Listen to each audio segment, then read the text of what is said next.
Hello friends, welcome back to RGM online ক্লাসেস। RGM education YouTube চ্যানেলের special group C group D ক্লাসে তোমাদের সকলকে জানাই আরো একবার স্বাগত। তো এখানে যে সিলেবাসটা তোমরা দেখতে পাচ্ছ, এখানে যতগুলো টপিক রয়েছে, আমি জাস্ট যেহেতু আজকে প্রথমেই আমাদের যে মিসাইল সিরিজটা শুরু হচ্ছে, এই মিসাইল সিরিজের আজকে যে প্রথম ক্লাসটা করাবো সেটা অবশ্যই একটা ম্যারাথন টাইপের ক্লাস হবে এবং আমরা সাবজেক্ট ধরে ধরে ক্লাসটা করাবো, ঠিক আছে? অর্থাৎ এখানে একবার সিলেবাসটা তোমাদেরকে বলে দিই, এখানে অনেক নতুন টপিক কিন্তু অ্যাড হয়েছে, যার মধ্যে হিস্ট্রি জিওগ্রাফিতে ছিলই।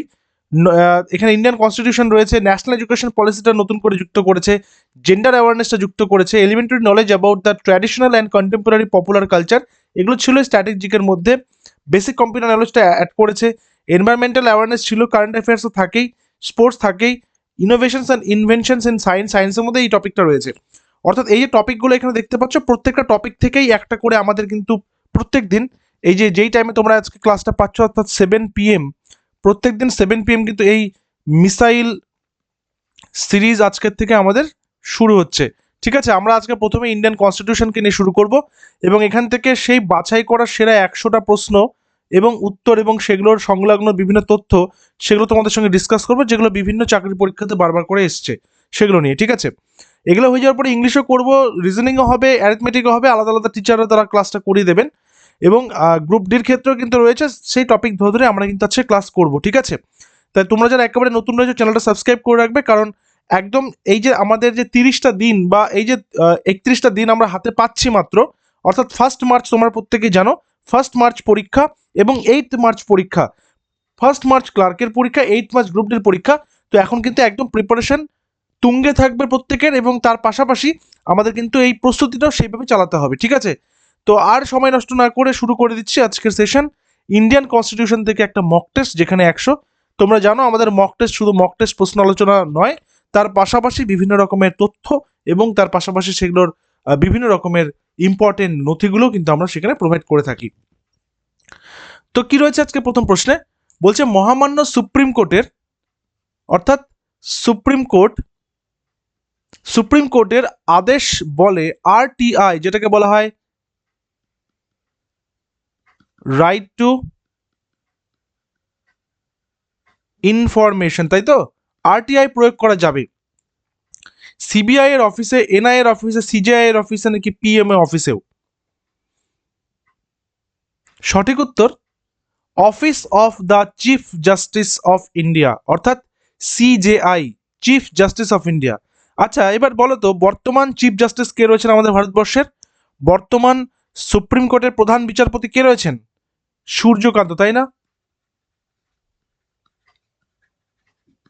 সূর্যকান্ত, তিনি কবে থেকে রয়েছেন? 24 নভেম্বর 2025 তারিখ থেকে তিনি কিন্তু বহাল রয়েছেন। তো এই ধরনের প্রশ্ন কিন্তু আসতে পারে, অর্থাৎ বর্তমান চেয়ারম্যান কে রয়েছেন বা বর্তমান সুপ্রিম কোর্টের প্রধান বিচারপতি কে রয়েছেন, বিভিন্ন তথ্য এগুলো কিন্তু আসতে পারে। নেক্সটে চলে আসবো, ভারতের সংবিধান দিবস কবে পালিত হয়? ভারতের সংবিধান দিবস, দেখো সংবিধান দিবস নিয়ে দুটো প্রশ্ন খুব ঘুরে ঘুরে আসে, যে ভারতের সংবিধান কবে গৃহীত হয়েছে আর কবে কার্যকর হয়েছে, ঠিক আছে? এই দুটো ডেট কিন্তু আসে ঘুরে ঘুরে এবং এখানে অনেকের ভুল হয়। দেখো, গৃহীত হয়েছে 26 নভেম্বর 1949, আর কার্যকর হয়েছে 26 জানুয়ারি 1950, ঠিক আছে? তো এই দুটো ডেট কিন্তু তোমরা কখনোই গুলিয়ে ফেলবে না। অর্থাৎ কার্যকর হয়েছে মানে কি, যবে থেকে এটা লাগু হয়েছে, আর গৃহীত হয়েছে মানে কবে আমরা পেয়েছি। এবার অ্যান্সারে আসি, সঠিক উত্তর কি হবে? দেখো সঠিক উত্তর এখানে অ্যাকচুয়ালি এটা আমাদের এখানে একটা টাইপিং এরর হয়েছে, এটা 25 নভেম্বর না, 26 নভেম্বর হবে, এটা 26 করে নেবে। Option number D, 26 November. কেন? কারণ এই 26 নভেম্বর তারিখেই আমাদের সংবিধানটা কি হলো, গৃহীত হলো, আমরা ভারতবাসীরা সংবিধানটা পেলাম। আজকের ক্লাসটা করলাম, এটুকু বলতে পারি সংবিধান থেকে কোনো প্রশ্ন আসলে তোমাদের মিস হবে না, পরীক্ষাতে পেয়ে যাবে। লোকপাল, এই লোকপালের অর্থ কি? লোকপাল কথার অর্থ কি? লোকপাল কথাটা কোথা থেকে এসেছে? লোকপাল বিল থেকে। এই লোকপাল বিল, যেটা আমি পাশে ছোট্ট করে লেখার চেষ্টা করছি লোকপাল বিলটা সম্পর্কে। লোকপাল বিল হচ্ছে 17 ডিসেম্বর 2013-তে পাশ হয়েছে। এবার একটা সময় পাশ হয় আর কার্যকর হওয়ার টাইম কিন্তু অন্য থাকে, সবসময় এটা মনে রাখবে। আর কার্যকর কবে হয়েছে? 16ই জানুয়ারি পরের বছর 2014, ঠিক আছে, অর্থাৎ ডিসেম্বর 2013-তে পাস হলো আর 2014-র 16ই জানুয়ারিতে এটা লাগু হলো। লোকপাল কথার অর্থ হচ্ছে care taker of the people, ঠিক আছে, অপশন নাম্বার এ। নেক্সট আসো, ভারতীয় সংবিধানের রচয়িতা হলেন কে? ভারতীয় সংবিধানের রচয়িতা, দেখো ভারতীয় সংবিধানের রচয়িতা হচ্ছে যেটাকে বলা হয় যে খসড়া কমিটিটা ছিল, যে ড্রাফট যে কমিটি ছিল, সেই খসড়া কমিটির চেয়ারম্যান কে ছিলেন? ডক্টর বি আর আম্বেদকর, এটা তো আমরা জানি। তাহলে এখানে সঠিক উত্তর বি আর আম্বেদকর। আরেকটা প্রশ্ন খুব আস্তে দেখা যায়, সেই তথ্যটা তোমাদেরকে দিয়ে রাখি। ভারতের সংবিধান হাতে লিখেছেন কে? হাতে লিখেছেন কে সবার প্রথম? কে হাতে লিখেছেন, মানে ম্যানুস্ক্রিপ্টটা যাকে আমরা বলি না, এই ম্যানুস্ক্রিপ্টটা কে রচনা করেছেন, তার নাম কি? তার নাম আমি নিচে লিখে দিচ্ছি, তোমরা একটু নোট ডাউন করে নেবে। প্রেম বিহারী নারায়ণ রায়জাদা, ঠিক আছে, ব্যাকেটে সাক্সেনা। তো চেয়ারম্যান ছিলেন খসড়া কমিটির ডক্টর বি আর আম্বেদকর, এবং হাতে লিখেছেন কে? ম্যানুস্ক্রিপ্টটা কে লিখেছেন? প্রেম বিহারী নারায়ণ রায়জাদা। নামটা মনে রাখবে, কোশ্চেন পট করে দিয়েও দিতে পারে। ভারতের সংবিধান অনুসারে রাজ্যের বিধানসভাগুলো নির্বাচিত করে লোকসভার সদস্যদের মাধ্যমে, রাজ্যসভার সদস্যদের মাধ্যমে বা সদস্যদের, রাজ্যের হাইকোর্টের প্রধান বিচারপতিকে নাকি অ্যাটর্নি জেনারেল অফ ইন্ডিয়াকে। ভারতীয় সংবিধান অনুসারে রাজ্যের বিধানসভাগুলি নির্বাচিত করে কে বা কাকে? সঠিক উত্তর রাজ্যসভার সদস্যদেরকে। রাজ্যসভাটা কি? লোকসভাটা কি? যে হাউস যে আছে, পার্লামেন্ট হাউস, একটা হচ্ছে আপার হাউস, একটা হচ্ছে লোয়ার হাউস। আপার হাউস মানে হচ্ছে রাজ্যসভা, লোয়ার হাউস মানে হচ্ছে লোকসভা, ঠিক আছে। এই রাজ্যসভা যে রয়েছে, রাজ্যসভার সভাপতি হচ্ছেন উপরাষ্ট্রপতি, লোকসভার সভাপতি হচ্ছেন স্পিকার, ঠিক আছে। এবং আরেকটা জিনিস মনে রাখতে হবে, রাজ্যসভার যে সদস্য রয়েছে তাদের টেনিওর হচ্ছে 6 বছর, লোকসভার সদস্যদের টেনিওর হচ্ছে 5 বছর, ঠিক আছে। এটা হচ্ছে টোটাল যে আমাদের ফেডারেল সিস্টেমটা, সেই সিস্টেমটার যে বিষয়টা সেটা কিন্তু এখানে তোমাদেরকে দিয়ে দিলাম। তো রাজ্যসভার সদস্যদেরকে নির্বাচন করবেন। লোকপালের লোগোতে সতর্কতা চিহ্ন রয়েছে, লোকপালের যে লোগো রয়েছে দেখবে যে 3টে মাথা দেখা যায় লোকপালের লোগোতে, এরকম ধরনের, এবং সেখানে কি রয়েছে, একটা এরকম একটা টেবিলের মতো এরকম করে বানানো রয়েছে। আমি জাস্ট একটা বানানোর চেষ্টা করলাম এখানে, তোমরা একবার অবশ্যই দেখে নেবে লোকপালের লোগোটা। তো লোকপালের লোগোতে কি চিহ্নিত আছে? তো দেখবে লোকপালের লোগোর যে এই যে 3টে মাথা দেখা যাচ্ছে, তার মাঝখানে এখানে তোমার হচ্ছে অশোক চক্রটার মতন কিছু সাজানো রয়েছে, অশোক চক্রটা বানানো রয়েছে এখানে, ঠিক আছে। তো অপশন নাম্বার বি হচ্ছে এখানে অশোক চক্র, ঠিক আছে। এবং এই 3জন কিন্তু একটা বিচারকদের যে টেবিলটা সেটাকেও বানানো রয়েছে, কিন্তু যেহেতু অশোক চক্রটা অপশনে রয়েছে, তো সেটাই হচ্ছে এখানে সঠিক উত্তর। ভারতবর্ষের ভোটাধিকার এবং নির্বাচন বা নির্বাচিত হওয়ার অধিকার একটি কি? ভোটাধিকার মানে ভোট দেওয়া, মানে 18 বছর বয়স হয়েছে, ভোটার কার্ড হয়েছে, ভোট দিতে পারবে। নির্বাচিত হওয়ার অধিকার এটা কি? নির্বাচিত হওয়া মানে হচ্ছে মনে করো ইলেক্টেড হওয়া, ভোটে দাঁড়িয়ে জেতা বা ভোটে দাঁড়ানো, সেটা কি? মৌলিক অধিকার, স্বাভাবিক অধিকার, সাংবিধানিক অধিকার নাকি বৈধ এবং আইন অধিকার? এটা মৌলিক অধিকার নয়, সাংবিধানিক অধিকার নয়, এটা হচ্ছে বৈধ বা আইনি অধিকার, এটা একটা। সো অপশন নাম্বার ডি হচ্ছে এখানে কারেক্ট অ্যান্সার। ভারতীয় সংবিধানে আন্তর্জাতিক শান্তি ও নিরাপত্তার উৎসাহদান অন্তর্ভুক্ত আছে। সংবিধানের উপস্থাপনাতে রাজ্য নীতি নির্দেশিকামূলক যেটাকে বলা হচ্ছে directive principles for state policies, DPSP, ঠিক আছে, যেটা আর্টিকেল নাম্বার 36 থেকে 51-এর মধ্যে নির্দেশিত রয়েছে, ওকে। এবং কোন পার্টে রয়েছে? পার্ট নাম্বার 4-এ। কতগুলো পার্ট আছে? 12টা। আবার কোথাও কোথাও দেখবে 13টা পার্ট। কেন 13টা পার্ট? কেন একটা সাব পার্ট রয়েছে, ঠিক আছে, একটা সাব পার্ট থাকে। আচ্ছা, তাহলে এখানে সঠিক উত্তর হচ্ছে অপশন নাম্বার বি, রাজ্য নীতি নির্দেশিকামূলক এ বা ডিপিএসপিতে। এরপর, যদি একটি মনিটারি বিল রাজ্যসভায় সফলভাবে সংশোধন করা হয়, মানে বিলটা গেছিল, বিলটা আবার ফেরত এসছে, রাজ্যসভায় সেটাকে আবার সংশোধন করা হয়েছে। তবে তার পরের ধাপটা কি হবে, পরে কোথায় যাবে প্রথমে? দেখো, তারপরে সবার প্রথমে সেটা লোকসভাতে যাবে, লোয়ার হাউসে যাবে, সেখানে সেটাকে সুপারিশ পাবে। তারপর রাজ্যসভার সুপারিশ গ্রহণ করবে বা নাও করতে পারে, যেহেতু রাজ্যসভা থেকে সফলভাবে সংশোধন করা হয়েছে, রাজ্যসভায় যেতে পারে নাও যেতে পারে। তারপরে সেটা চলে যাবে কার কাছে? রাষ্ট্রপতির কাছে আবার। ঠিক আছে? এবং রাষ্ট্রপতি সর্বোচ্চভাবে সেটাকে কি করবেন? অনুমোদন দেবেন। সো অপশন নাম্বার এ হচ্ছে অপশন নাম্বার। কিন্তু বিল পাস এবং বিলের অনুমোদন কিন্তু কে করবেন? ওই হাউস করবে। তারপর সেটা রাষ্ট্রপতির কাছে ফাইনালি যাবে।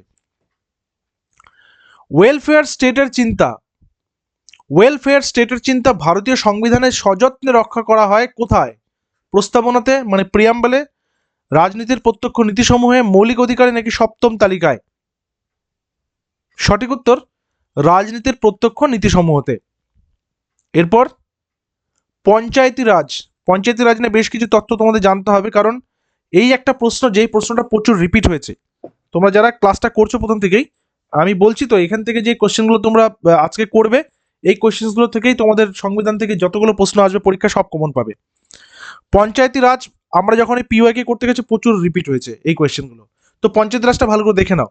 পঞ্চায়েত রাজ ব্যবস্থায় মৌলিক উদ্দেশ্য হলো নিম্নলিখিত কোনটি নিশ্চিত করা? সেটাকে জেনে নিই। সঠিক উত্তর গণতান্ত্রিক বিকেন্দ্রীকরণ। বিকেন্দ্রীকরণ মানে কি? মানে সেন্ট্রালাইজ না করা, একজনের হাতে কেন্দ্রীভূত না থাকা। পঞ্চায়েতি রাজ হচ্ছে লোকাল সেলফ গভর্নমেন্টের একটা অংশ গেল। পঞ্চায়েতি রাজ সবার প্রথম 1959 সালের রাজস্থানে প্রথম চালু হয় এবং পরবর্তীকালে সংবিধানের 73তম সংশোধনীতে যেটা হয়েছিল কবে? যেটা হয়েছিল 1992 সালে। এই ত্রিস্তরীয় পঞ্চায়েতি রাজকে কি করা হয়? যুক্ত করা হয় এবং এটা কার্যকর হয়েছিল 1993 সালের 24 এপ্রিল থেকে। এই ত্রিস্তরীয় পঞ্চায়েতি রাজটা কি? তোমরা যারা যারা পঞ্চায়েতে ভোট দাও তোমরা প্রত্যেকে জানো, যেখানে কি রয়েছে? জেলা পরিষদ, পঞ্চায়েত সমিতি আর পঞ্চায়েতের আরেকটা যে অংশ রয়েছে, তিনটে মিলে টোটাল। ঠিক আছে? তো পঞ্চায়েতের মেম্বার, পঞ্চায়েত সমিতি আর হচ্ছে জেলা পরিষদ, তিনটা হচ্ছে ত্রিস্তরীয় পঞ্চায়েতি রাজ। এবং এটা 73 মানে 73তম সংশোধনীতে 1992 সালে যুক্ত করা হয়েছে। এবং এর পরের বছর 93তে সেটা কি করা হয়েছে? তারপরে মিউনিসিপ্যালিটিকেও কিন্তু যুক্ত করা হয়েছে। কি জন্য? গণতান্ত্রিক বিকেন্দ্রীকরণের জন্য। এরপরে আসি, ভারতীয় সুপ্রিম কোর্টের বিচারকের সংখ্যা বৃদ্ধির ক্ষমতা কেবলমাত্র নিহিত আছে কাদের হাতে? সুপ্রিম কোর্টে কতজন বিচারপতি থাকবেন না থাকবেন এটা কে ঠিক করবে বা কারা ঠিক করবে? সঠিক উত্তর অপশন নাম্বার বি, লোকসভা। আচ্ছা, একটা জিনিস তোমাদেরকে বলে দিই, আমাদের এই ভিডিও ডেসক্রিপশনে পাবে বা প্রথম কমেন্টও তোমরা পেয়ে যাবে। তোমাদের প্রত্যেকের এই এক্সাম যাতে ভালো করে হয় এবং সেই জন্য আমরা কিন্তু বিভিন্ন চাকরি পরীক্ষার বিভিন্ন বিষয়ের প্রশ্নপত্র নিয়ে আমরা পিডিএফ তৈরি করেছি।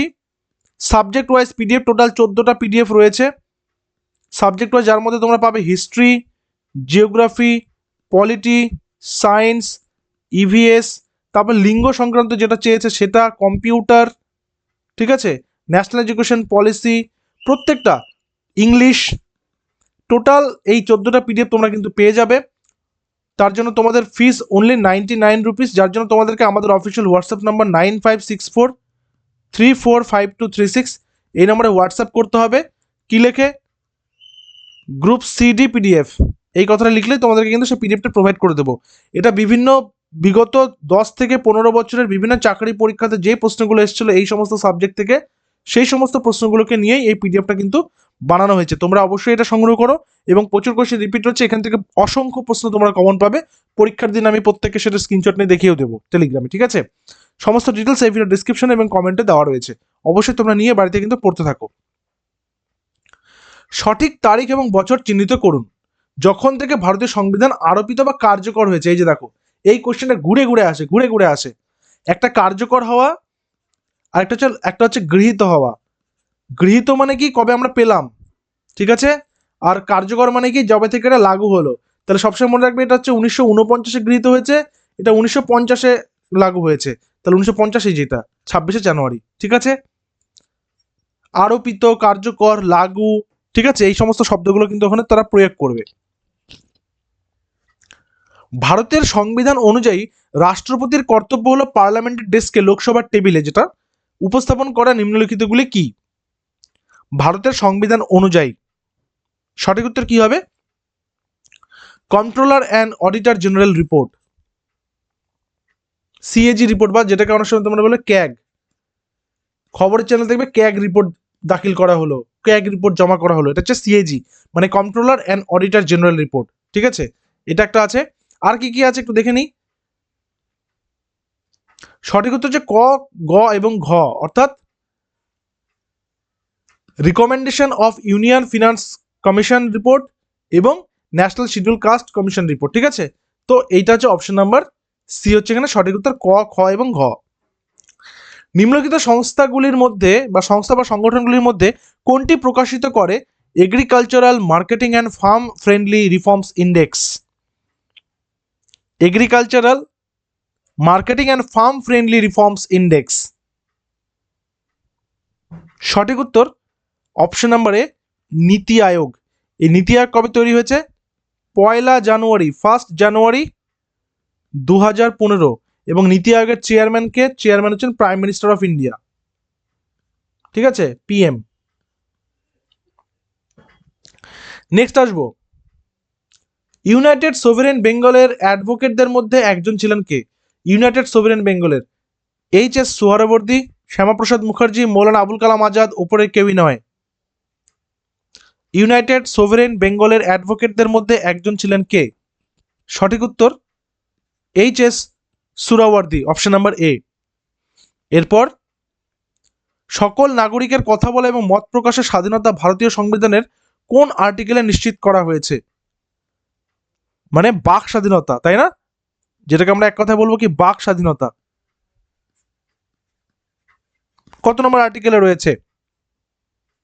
সঠিক উত্তর অপশন নাম্বার ডি, 19 নম্বর। এখানে একটা কথা বলে রাখি, যেহেতু এটা একটা ফান্ডামেন্টাল রাইটের কথা আসলো, ঠিক আছে, এটা একটা ফান্ডামেন্টাল রাইট, অর্থাৎ মৌলিক অধিকার।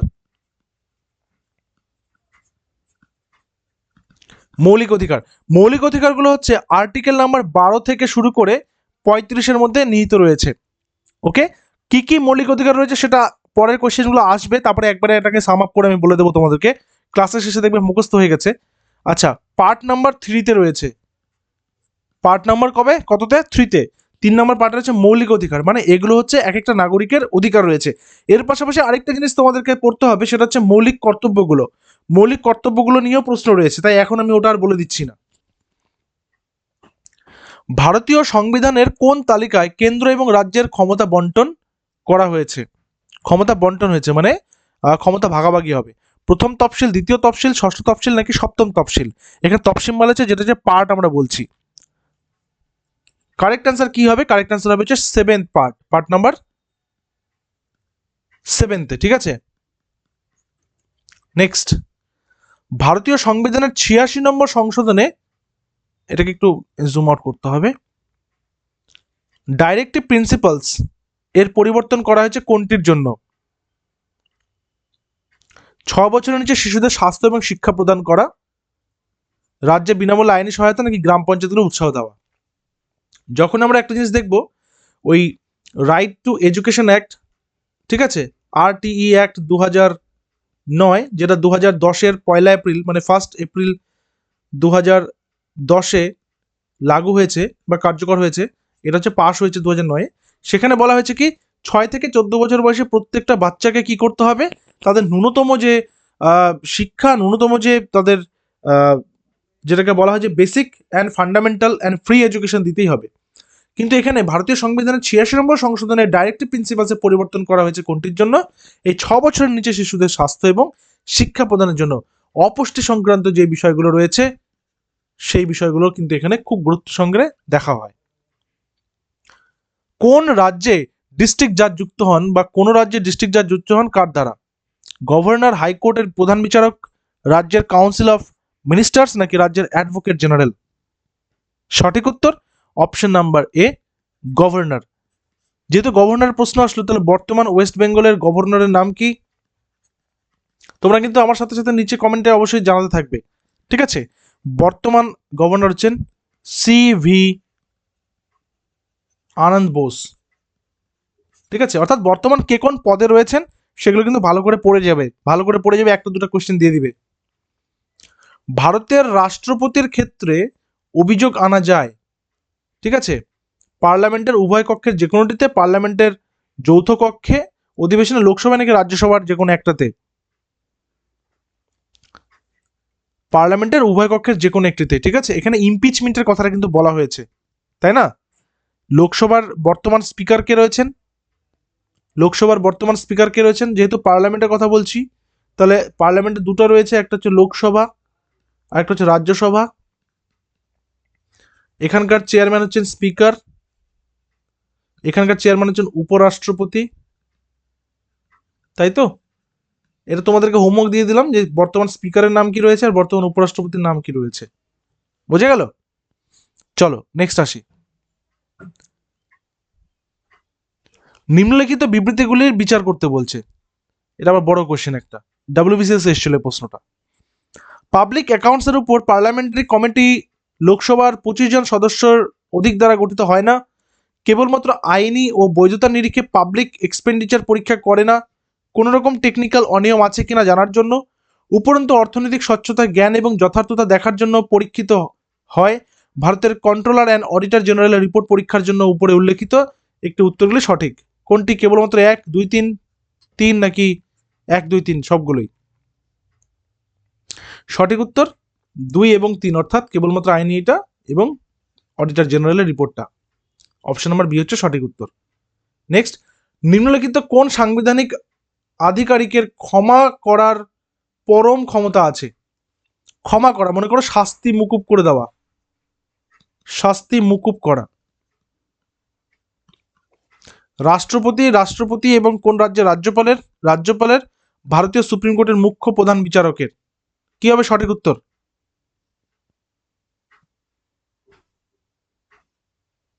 সঠিক উত্তর হবে অপশন নাম্বার বি, রাষ্ট্রপতির এবং কোন রাজ্যের রাজ্যপালের।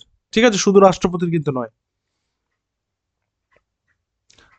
ভারতীয় সংবিধানের আর্টিকেল নাম্বার 280-তে নিম্নলিখিত কোনটি স্থাপনের ব্যবস্থা করা হয়েছে? আর্টিকেল 280।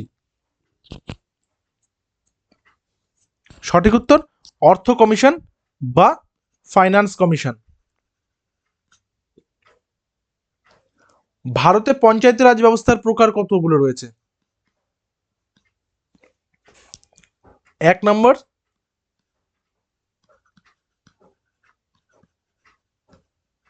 গ্রাম পঞ্চায়েত, 2 নম্বর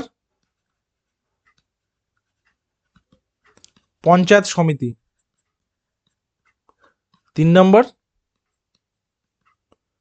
জেলা পরিষদ। আর আছে? নেই তো? তাহলে কতগুলো স্তর? 3টে স্তর, গ্রাম পঞ্চায়েত, পঞ্চায়েত সমিতি এবং জেলা পরিষদ, তাই তো? তাহলে 3টে স্তর রয়েছে। নেক্সট, ভারতীয় সংবিধানের সংশোধনগুলির মধ্যে কোন সংশোধন লোকসভা এবং রাজ্য বিধানসভায় এসসি এবং এসটির জন্য সংরক্ষণ সম্পর্কিত এবং অ্যাংলো ভারতীয়দের প্রতিনিধি লোকসভায় এবং রাজ্য বিধানসভায় থাকার ব্যাপারে সম্পর্কিত? 54তম সংশোধন, 63তম, 111তম নাকি 79তম? সঠিক উত্তর 79তম সংশোধনে। ঠিক আছে, নেক্সট, 123তম সংবিধান সংশোধন বিল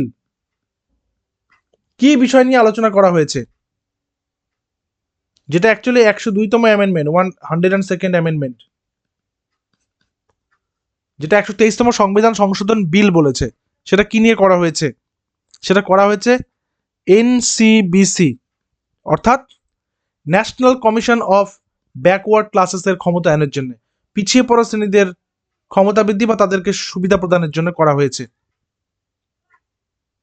ভারতীয় দণ্ডবিধির কোন ধারায়? দণ্ডবিধি হচ্ছে Indian penal code, IPC, Indian penal code. ঠিক আছে, দেখবে ওই পুলিশদের কাছে কিন্তু এই সিস্টেমটা থাকে, ওরা কিন্তু বলে যে আইপিসির এই ধারা লেগেছে, অর্থাৎ ইন্ডিয়ান পেনাল কোডের এই ধারা, এত নম্বর ধারা দেওয়া হয়েছে। তো ব্যভিচার সংক্রান্ত আইনের উল্লেখ রয়েছে। সঠিক উত্তর option number B, IPC 497 section, যেটাকে বলে আইপিসি সেকশন 497। ঠিক আছে, সংবিধানে কোন ধারায় রাজ্যপালকে রাজ্যের শাসন বিভাগীয় ক্ষমতা দেওয়া হয়েছে, মানে রাজ্যপালকে সবকিছু দেওয়া হয়েছে ক্ষমতা? 56, 156, 155, 154 নাকি 153? সঠিক উত্তর 154 নম্বর ধারাতে। এই যে ভারতীয় সংবিধান কবে গৃহীত হয়? ভারতের সংবিধান গৃহীত হয়েছে কবে? বলো, গৃহীত হয়েছে কবে? নভেম্বর মাসে। নভেম্বর মাসে কবে? 1949 সালে। এই যে 1949 নভেম্বর এখানে রয়েছে, তাহলে 26শে নভেম্বর 1949। আর এটা হচ্ছে কার্যকর হওয়ার ডেট, 26 জানুয়ারি 1950 হচ্ছে কার্যকর হওয়ার ডেট। নিম্নলিখিত অফিসগুলির মধ্যে কোন অফিসের ব্যবস্থা ভারতীয় সংবিধানে রাখা হয়নি? রাজ্যসভার ডেপুটি চেয়ারম্যান, লোকসভার ডেপুটি স্পিকার, রাজ্য আইনসভার deputy speaker, deputy prime minister.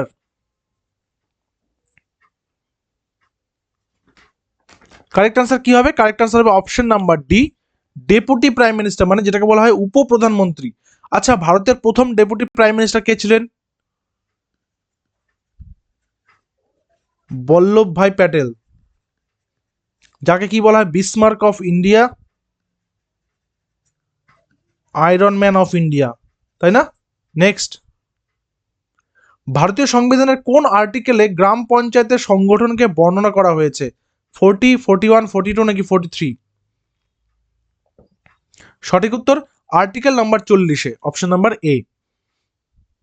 Next, supreme কোর্টের নির্দেশ অনুযায়ী forcing a person to undergo polygraph, brain mapping and narco analysis টেস্টে অ্যাজ ভায়োলেশন অফ, অর্থাৎ এই যে পলিগ্রাফের মাধ্যমে কারো ব্রেন ম্যাপিং করা এবং নার্কো অ্যানালাইসিস টেস্ট করানো, এটা হচ্ছে কোন ধারাকে ভায়োলেট করে? 25, 20, 21 এবং 203 নাকি 360? সঠিক হচ্ছে ধারা নম্বর 21 এবং 203, অপশন নাম্বার সি। সংবিধানের কোন সংশোধনে পঞ্চায়েতকে শাসনতান্ত্রিক মর্যাদা দেওয়া হয়েছে? এই যে লোকাল সেলফ গভর্নমেন্টের যেটা আমরা বলছিলাম বারবার করে, কত নম্বর অ্যামেন্ডমেন্টে হয়েছিল সেটা? একটু আগেই তো আমরা পড়লাম, তাই না? অপশন নাম্বার বি, 73, যেটা হয়েছিল কবে? 1992-তে। ভারতের সংবিধানের ক্ষমতা বিন্যাসে শিক্ষা অন্তর্ভুক্ত হয়েছে কোন তালিকায়? কেন্দ্র শুধুমাত্র, রাজ্য শুধুমাত্র, নাকি দুইটাই, অর্থাৎ কেন্দ্র রাজ্য মিলে? সঠিক উত্তর অবশ্যই যৌথ তালিকা।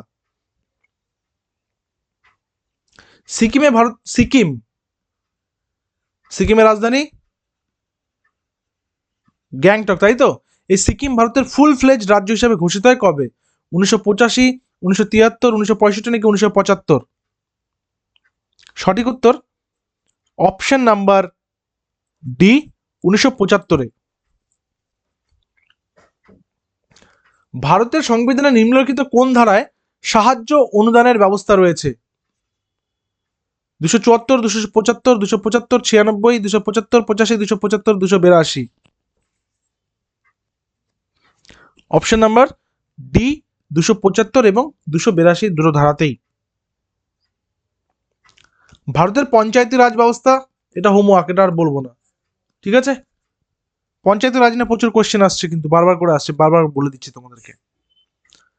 ভারতের প্রজাতন্ত্রের প্রথম নাগরিক কে? ভারতীয় প্রজাতন্ত্রের প্রথম নাগরিক বা ভারতের প্রথম নাগরিক কাকে ধরা হয়, কাকে বলা হয়? এই কোয়েশ্চেনটা কিন্তু খুব ট্রিকি, ঠিক আছে? সঠিক উত্তর অপশন নাম্বার বি, ভারতের রাষ্ট্রপতি। বারবার রাষ্ট্রপতির নাম আসছে, তো বর্তমান রাষ্ট্রপতি কে? শ্রীমতী দ্রৌপদী মুর্মু। শ্রীমতী দ্রৌপদী মুর্মু সম্পর্কে কিছু তথ্য: তিনি হচ্ছেন প্রথম স্বাধীন ভারতে জন্মগ্রহণকারী রাষ্ট্রপতি। স্বাধীন ভারতে জন্মগ্রহণকারী, ঠিক আছে? তিনি প্রথম এসটি সম্প্রদায়ভুক্ত রাষ্ট্রপতি, ঠিক আছে? এই বিষয়গুলো কিন্তু আছে। দেখো, প্রথম স্বাধীন ভারতে জন্মগ্রহণকারী মানে কি? দেখো, এর আগেও কিন্তু অনেকজনই হয়েছেন রাষ্ট্রপতি, কিন্তু তারা প্রত্যেকে ব্রিটিশ ইন্ডিয়াতে জন্মগ্রহণ প্রাপ্ত। কিন্তু শ্রীমতী দ্রৌপদী মুর্মু প্রথম রাষ্ট্রপতি যিনি স্বাধীন ভারতে, অর্থাৎ 1947-এর পরে তিনি জন্মগ্রহণ করেছিলেন।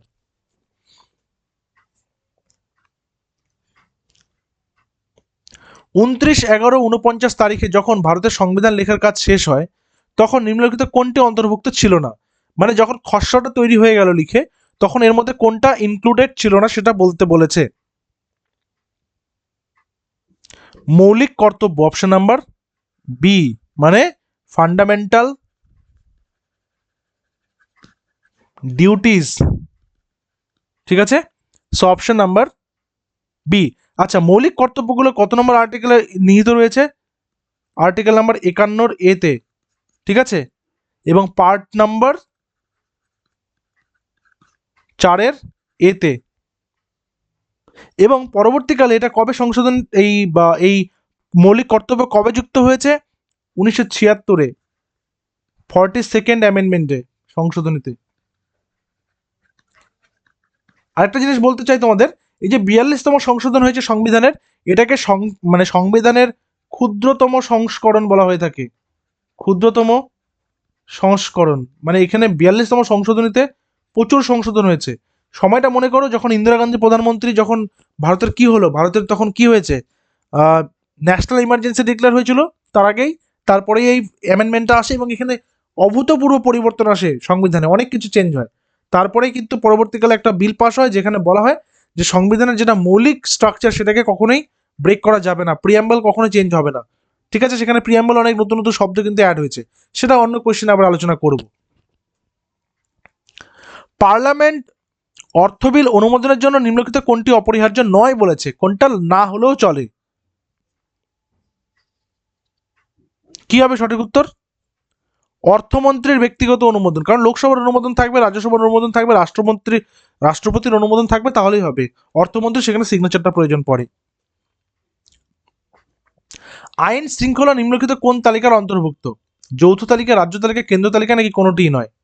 সঠিক উত্তর অপশন নাম্বার বি, রাজ্য তালিকা। মানে প্রত্যেকটা রাজ্য নেবে, কিন্তু যেগুলো ইউনিয়ন টেরিটরিজ রয়েছে সেগুলো কিন্তু সেগুলোর কিন্তু আইন শৃঙ্খলা মেনটেন করবে। রাজ্যসভার চেয়ারম্যান কে? বিরোধী দলের নেতা, রাষ্ট্রপতি মনোনীত সদস্য, উপরাষ্ট্রপতি, নাকি আচ্ছা, উপরাষ্ট্রপতি দুবার হয়ে গেছে, হ্যাঁ, তো তোমরা সি বলো বা ডি বলো, সেটাই। রাজ্যসভার চেয়ারম্যান হচ্ছেন ভারতের উপরাষ্ট্রপতি এবং তার মেয়াদ কিন্তু 6 বছর উপরাষ্ট্রপতির। সেটা এক্সটেন্ড অবশ্যই হতে পারে। আর রাজ্যসভার যারা সদস্য রয়েছেন তাদেরও 6 ইয়ার্স। ভারতীয় সংবিধানের কোন ধারায় ভারতীয় রাষ্ট্র সম্বন্ধে একটি কার্যকরী ব্যাখ্যা দান করা হয়েছে? 10, 11, 12, নাকি 13? সঠিক উত্তর অপশন নাম্বার সি, 12 নম্বর ধারাতে। ভারতীয় সংবিধানের কোন ধারায় সর্বপ্রকার অস্পৃশ্যতা, আনটাচেবিলিটির অবলুপ্তির কথা বলা হয়েছে? 17 নম্বর ধারায়, অপশন নাম্বার ডি।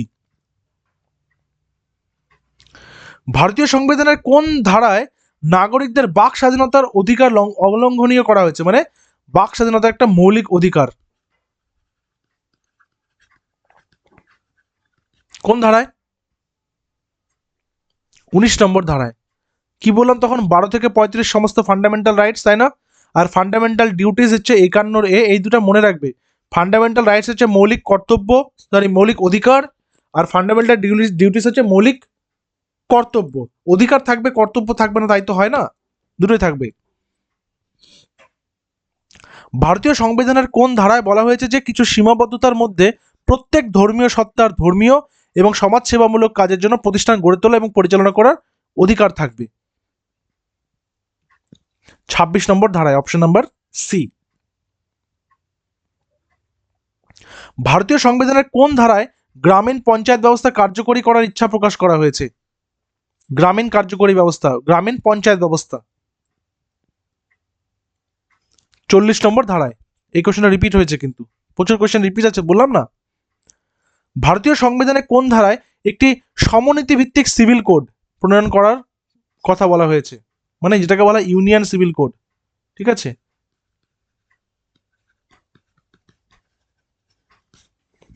সঠিক উত্তর 44 নম্বর ধারায়।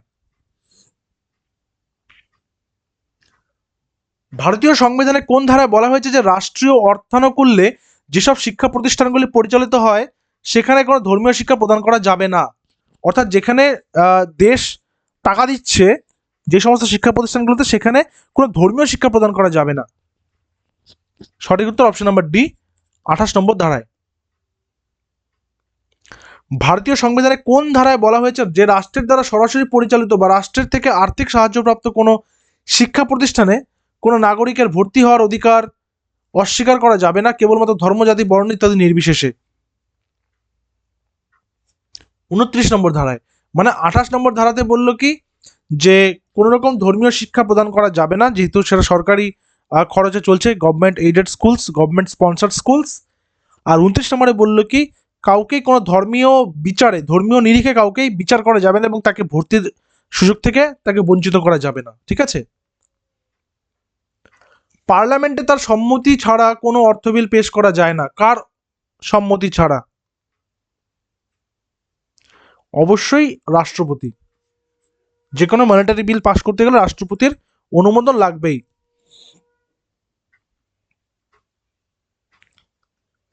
আইন প্রণয়নের জন্য যুগ্ম তালিকার অন্তর্ভুক্ত বিষয় সংখ্যা কত? 40, 47, 50 নাকি 57? 57, অপশন নাম্বার ডি। আচ্ছা এখানে না এটা ভুল হলে এটা 47 হবে। ঠিক আছে, অপশন নাম্বার বি করবে, 47, 47। লোকসভার পাবলিক অ্যাকাউন্টস কমিটি পিএসি সদস্য সংখ্যা কত? 7, 10, 15 নাকি 20? সঠিক উত্তর 15। পাবলিক অ্যাকাউন্টস কমিটির চেয়ারম্যান কি হবেন? এটা কনসেপ্টটা ক্লিয়ার রাখবে। বিরোধী দলনেতা। বিরোধী দলনেতা সবসময় পাবলিক অ্যাকাউন্টস কমিটির চেয়ারম্যান থাকবেন। ঠিক আছে। একটা কোয়েশ্চেন, বর্তমানে পশ্চিমবঙ্গের পিএসসি চেয়ারম্যান কে?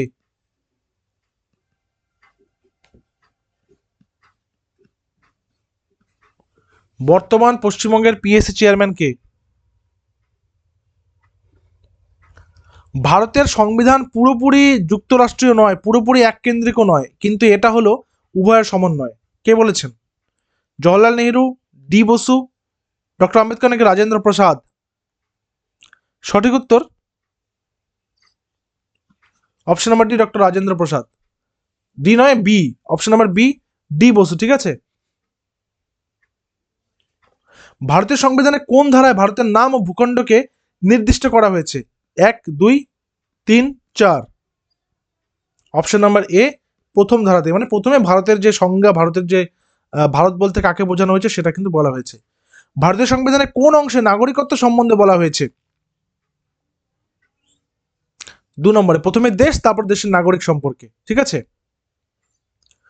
রাজ্যের আইনসভার উপরের কক্ষটির নাম কি? আপার হাউস যেটা। আপার হাউসের নাম প্রথমেই বললাম, মানে হচ্ছে হাউসের ক্ষেত্রে বলেছিলাম যে আপার হাউসটা হচ্ছে তোমার রাজ্যসভা, নিচেটা লোকসভা। এটা যেহেতু বলেছে রাজ্যের আইনসভায়, তাহলে রাজ্যের আইনসভায় আপার হাউসের নাম কি? সেটা হচ্ছে বিধান পরিষদ, তাই তো? কি নাম? বিধান পরিষদ। রাজ্যসভার সাংবিধানিক প্রধান কে? রাজ্যসভার সাংবিধানিক প্রধান ভারতের উপরাষ্ট্রপতি। বর্তমান ভারতের উপরাষ্ট্রপতি কে রয়েছেন? হোমওয়ার্কটা দিয়েছিলাম, কিন্তু কমেন্ট সেকশনে জানিয়ে দেবে। আমি যারা যারা সঠিক উত্তর দেবে প্রত্যেককে আমি হার্ট রিয়াক্ট করে দেব।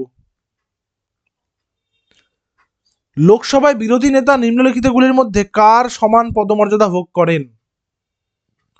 কেন্দ্রীয় মন্ত্রীর মতন, রাজ্যপালের মতন, ন্যায়ের মানে হাইকোর্টের, সুপ্রিম কোর্টের বিচারকের মতন, নাকি হাইকোর্টের বিচারকের মতন? কেন্দ্রীয় মন্ত্রী বা ক্যাবিনেট মিনিস্ট্রিদের মতন। ঠিক আছে, কেন্দ্রীয় মন্ত্রী হচ্ছে ক্যাবিনেট মিনিস্টার্স। নেক্সট আসবো, রাজ্য আইনসভার একটি বিল আইনে রূপান্তরিত হয় যখন?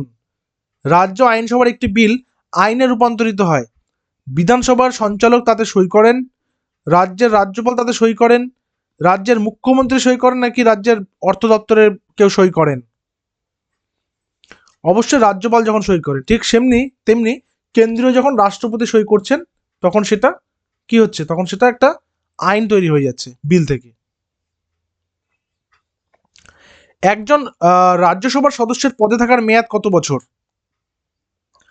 বারবার করে বলছি, রাজ্যসভার মেয়াদ কিন্তু 6 বছর, 6 ইয়ার্স। অপশন নাম্বার সি হচ্ছে সঠিক উত্তর, 6 বছর।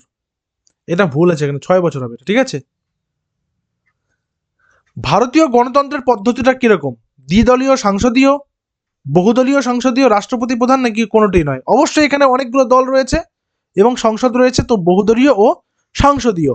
সো 63-র বি হচ্ছে এখানে কারেক্ট অ্যান্সার। কেন্দ্র ও রাজ্যের মধ্যে কর থেকে টাকা প্রাপ্ত টাকার বিভাজনের বিষয়ে উপদেশ দানের ভারতীয় প্রতিষ্ঠানটির নাম কি? মানে ট্যাক্স থেকে প্রাপ্ত টাকা বিভাজনের বিষয়ে।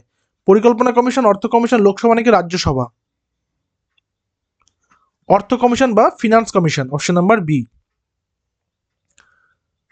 ভোট দানের ন্যূনতম বয়স ভারতে 21 বছর থেকে কমিয়ে 18 বছর করা হয়েছে কোন দশকে? দেখো এক্স্যাক্টলি টাইমটা হচ্ছে 1989-এ। সময়টা কবে, তাহলে এটা কোন দশক বলবো? 1980s-এর দশক, ঠিক আছে। 90s-এর দশক কিন্তু নয়, 1980s-এর দশক। নেক্সট, নিম্নলিখিত কোনটি সংবিধানের মৌলিক অধিকার হিসেবে স্বীকৃতি হয়? সংবিধানের মৌলিক অধিকার, দেখো মৌলিক অধিকার নিয়ে একটু বলে দিই, যেটা ফান্ডামেন্টাল রাইটস।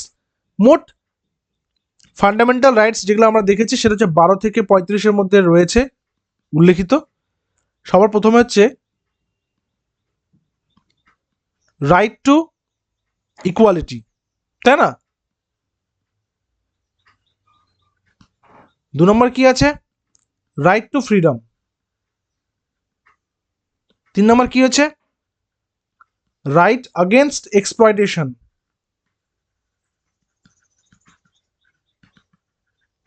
4 নম্বর কি হয়েছে? Right two freedom of religion.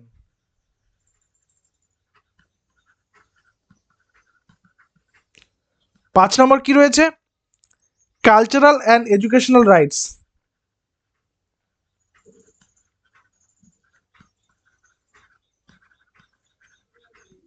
6 নম্বর কি রয়েছে?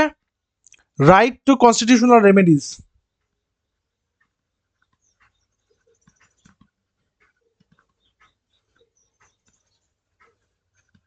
ঠিক আছে, এই টোটাল 6টা।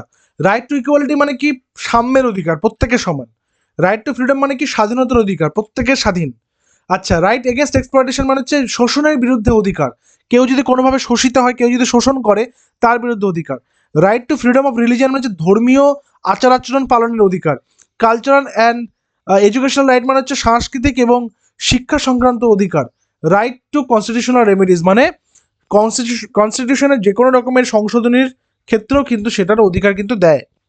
রাইট টু ইকুয়ালিটি, ইকুয়ালিটি যেটা রয়েছে সেটা হচ্ছে 14 থেকে 18 নম্বর আর্টিকেলে রয়েছে। রাইট টু ফ্রিডম 19 থেকে 22-এর মধ্যে রয়েছে। রাইট এগেনস্ট এক্সপ্লয়টেশন 23 থেকে 24 এই দুটো আর্টিকেলে রয়েছে। Right two freedom two religion বা অফ রিলিজিয়ান সেটা 25 থেকে 28-এর মধ্যে রয়েছে। তারপর কালচারাল অ্যান্ড এডুকেশনাল রাইটস রয়েছে 29 এবং 30, এবং রেমিডিসটা হচ্ছে 32-এর মধ্যে রয়েছে। এখানে একটা কথা বলে রাখি, আর্টিকেল নাম্বার 31টা, এই কোশ্চেন অনেক সময় আসে। আর্টিকেল নাম্বার 31টা হচ্ছে কি রয়েছে? সেটা হচ্ছে প্রপার্টি রাইট। প্রপার্টি রাইটটা কিন্তু বর্তমানে আর ফান্ডামেন্টাল রাইট কিন্তু নয়, ঠিক আছে। চলো পরে আসি, পরের নাম্বারে। আচ্ছা, এখানে তো অ্যান্সারটা নিলাম না, এখানে অ্যান্সারটা হচ্ছে যথেষ্টভাবে জীবিকা অর্জনের অধিকার। কোন বছর মৌলিক অধিকার এবং জাতীয় অর্থনৈতিক নীতির বিষয়ে কংগ্রেস প্রস্তাব গ্রহণ করে? কোন বছর? 1931 সাল, অপশন নাম্বার বি। ভুল বিবৃতিটি চিহ্নিত করতে হবে। রাজ্যসভার কি অর্থ বিল? কোনো ক্ষমতা নেই, ক্ষমতা আছে, শাসন ব্যবস্থার কোনো নিয়ন্ত্রণ নেই, সভাপতিত্ব করেন রাষ্ট্র উপরাষ্ট্রপতি। সঠিক উত্তর, অর্থ বিলের উপর ক্ষমতা আছে, রাজ্যসভার কিন্তু ক্ষমতা নেই। ভুল বিবৃতিটি চিহ্নিত করতে বলছে। রাষ্ট্রপতি ক্যাবিনেট মিটিংয়ে সভাপতিত্ব করেন, রাষ্ট্রপতি আনুপাতিক প্রতিনিধিত্ব দ্বারা নির্বাচিত হন, রাষ্ট্রপতি 5 বছরের জন্য নির্বাচিত হয়ে থাকেন, রাষ্ট্রপতি ইমপিচমেন্টের দ্বারা সরানো যেতে পারে। তাহলে কোথায় সভাপতিত্ব করে? এই যে এইটা যে রয়েছে, ঠিক আছে, অপশন নাম্বার এ। বাকিগুলো দেখো, তিনি আনুপাতিক প্রতিনিধিত্ব দ্বারা মানে ভোটাভুটির মাধ্যমে তিনি নির্বাচিত হচ্ছেন, 5 বছরে নির্বাচিত হন, সঠিক, তাকে ইমপিচমেন্টও করা যায়। সুপ্রিম কোর্টের বিচারকদের অবসরের বয়স কত? 65 বছর, অপশন নাম্বার বি। ভারতের যুক্তরাষ্ট্রের বিচারালয় গঠিত হয়েছিল কোন সালের আইনে? 1891, 1909, 1919 নাকি 1935? 1935, অপশন নাম্বার ডি। ভারতীয় সংবিধান অনুযায়ী শিক্ষা একটি অন্তর্ভুক্ত কিসের? সরি, একটি যুগ্ম তালিকার অন্তর্ভুক্ত। ভারতের পঞ্চায়েত ব্যবস্থা প্রবর্তিত হয় কত নম্বর সংশোধনীতে? এটা বারবার আসছে, 73তম সংশোধনীতে, যেটা 1992 সালে হয়েছিল। ভারতের নির্বাচন কমিশন জাতীয় ভোটার দিবস কবে পালন করে? এটা খুব ইম্পর্টেন্ট কোয়েশ্চেন, সামনে তার মধ্যে বিধানসভা ভোটও আছে, ভোটের আগে পরীক্ষা, এই কোয়েশ্চেনটা ভালো করে পড়ে যাবে। ভোটার দিবস কবে পালিত হয়? 25শে জানুয়ারি, অপশন নাম্বার সি। ব্রিটিশ শাসন থেকে ভারতবর্ষের রাজনৈতিক স্বাধীনতা অর্জিত হয়েছিল কবে? কবে স্বাধীনতা অর্জিত হয়? 15 আগস্ট 1947 সাল, মানে ভারতের স্বাধীনতা দিবস। সংবিধানের প্রথম সভাপতি কে ছিলেন? সংবিধান সভার প্রথম সভাপতি কে ছিলেন? সঠিক উত্তর option number D, Shyama Prasad Mukherjee. আবার যখন তুমি দেখবে কনস্টিটিউট অ্যাসেম্বলি, সেটার যে চেয়ারম্যান রয়েছেন তিনি হচ্ছেন ডক্টর সচ্চিদানন্দ সিনহা।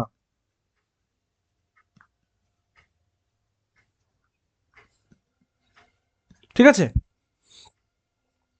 কার প্রতিবেদনে যুক্তরাষ্ট্রের ধারণা প্রথম প্রস্তাবিত হয়েছিল?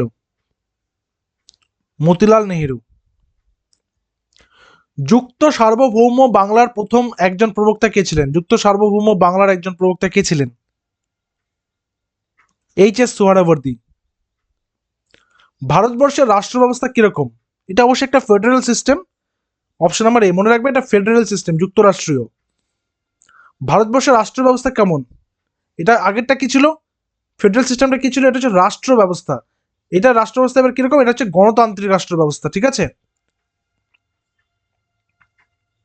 বাক স্বাধীনতা হচ্ছে কি? একটা কথা বলার স্বাধীনতা, এটা মৌলিক অধিকার, ফান্ডামেন্টাল রাইটস, অপশন নাম্বার এ। ভারতের সংবিধানে কর্তৃক সুরক্ষিত মৌলিক অধিকারের সংখ্যা কয়টি? এর হোমওয়ার্ক দিলাম, কিছুক্ষণ আগেই বলে দিলাম কতগুলো মৌলিক অধিকার রয়েছে, তোমরা নিচে কিন্তু কমেন্ট সেকশনে জানিয়ে দেবে অবশ্যই। ভারতের রাষ্ট্রপতিকে ইমপিচ করতে পারে কে? বিশেষ ট্রাইব্যুনাল, সুপ্রিম কোর্ট, কেন্দ্রীয় মন্ত্রিসভা নাকি সংসদ? সংসদ মানে হাউস। ভারতবর্ষের রাষ্ট্রপতি নির্বাচিত হন কাদের দ্বারা? লোকসভা, রাজ্যসভা এবং রাজ্যগুলি বিধানসভার নির্বাচিত সদস্যদের ভোটাভুটির মাধ্যমে। ভারতীয় সেনাবাহিনীর সুপ্রিম কমান্ডার কে?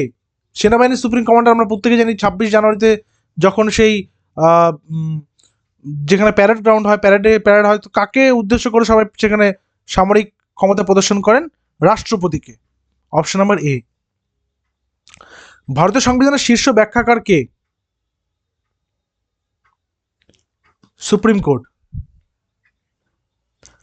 ভারতীয় সংবিধান অনুযায়ী কৃষিক্ষেত্র হচ্ছে কি? এটি একটি অঙ্গরাজ্যের বিষয়।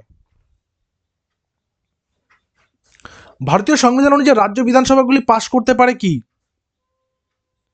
রাজ্য সরকারের বার্ষিক বাজেট। পশ্চিমবঙ্গের পঞ্চায়েতগুলো নিম্নলিখিত কর আদায়ের ক্ষমতা রাখে। কোন কর? টোল ট্যাক্স এবং জল কর। বাংলাদেশ রাষ্ট্র তৈরি হয় কোন বছর? 1971। পূর্ব পাকিস্তান থেকে বাংলাদেশ হয়ে যায়। ভারতের সংবিধান চালু হওয়ার সঠিক সাল ও তারিখ হলো কোনটি? সংবিধান চালু হওয়ার বলেছে, বুঝতে পেরে গেছো? তাহলে ভাষাটা অবশ্যই ডি। নিম্নে উল্লেখিত দেশগুলির মধ্যে কোন দেশের সংবিধানে প্রচলিত আচার আচরণ গুরুত্বপূর্ণ ভূমিকা পালন করে? ব্রিটিশ সংবিধান থেকে। ধর্মনিরপেক্ষতা একটি ধারণাটি সঠিক দোতনা। রাষ্ট্র যেখানে সব ধর্মকে সমানভাবে সমর্থন করে, রাষ্ট্রনীতি প্রণয়ন এবং শাসনের ক্ষেত্রে কোনো ধর্মীয় চিন্তা দ্বারা পরিচালিত হয় না, সংখ্যাগুরু সম্প্রদায় অনুসৃত ধর্মকে রাষ্ট্র সেখানে পরিবেষ্ট করে, উপরে কোনোটিই নয়। সঠিক উত্তর অপশন নাম্বার বি। নেক্সট, সার্বভৌম শব্দটি কোন অর্থটি সঠিক? বৈদেশিক নিয়ন্ত্রণ থেকে মুক্ত, মানে নিজেদের উপরই নিজেরাই নিয়ন্ত্রণশীল বা নিজেদের দ্বারা নিজেরা পরিচালিত। নিম্নে বর্ণিত মামলাগুলির মধ্যে কোন মামলাটি সুপ্রিম কোর্টের রায় কোন রাজ্যের সাংবিধানিক 356 ধারা অনুযায়ী রাষ্ট্রপতি শাসন জারি করা অসম্ভব হয়ে উঠেছে? এস আর বোম্বাই বনাম ভারত সরকার। হেবিয়াস কর্পাস, ঠিক আছে, হেবিয়াস কর্পাস, এটা নিয়ে একটা মুভিও রয়েছে, তোমরা জানো, জয় ভীম মুভিটা তোমরা দেখেছো, সেখানে কিন্তু হেবিয়াস কর্পাসকে খুব সুন্দরভাবে বিস্তারিতভাবে জানিয়েছে যে fundamental legal writ use to challenge unlawfully detention or মানে ইমপ্রিজনমেন্ট। যদি কাউকে অনৈতিকভাবে জেলে ঢুকিয়ে দেওয়া হয় তো তার এগেনস্টে কিন্তু সেই কর্তৃপক্ষের এগেনস্টে হেবিয়াস কর্পাসে কেস করা যায়, ঠিক আছে। তাহলে এখানে সঠিক উত্তর হচ্ছে কোনো ব্যক্তিকে সশরীরে উপস্থিত করা। ভারতের কেন্দ্র এবং রাজ্যের মধ্যে সম্পদ বিভাজনের ক্ষেত্রে কোন সংস্থাটি চালু রয়েছে? অবশ্যই অর্থ কমিশন, যেহেতু সম্পদ বিভাজনের কথা বলেছে, অপশন নাম্বার সি। নারী এবং পুরুষ উভয়ের ক্ষেত্রে সমান কাজের জন্য সমান বেতন, এটি একটি কি? এটি একটি রাষ্ট্র পরিচালনা নির্দেশাত্মক নীতি, মানে যেটা DPSP, directive principles for state policies. এখানে স্টেট মানে কিন্তু রাষ্ট্র, রাজ্য নয়। ভারতীয় সংবিধানের 24তম ধারায় কোন ও কারখানায় শিশুদের নিয়োগ নিষিদ্ধ করা হয়েছে? কোন বছর বয়সী? অবশ্যই 14 বছর বয়সী। এবং আজকে সেটা শেষ প্রশ্ন।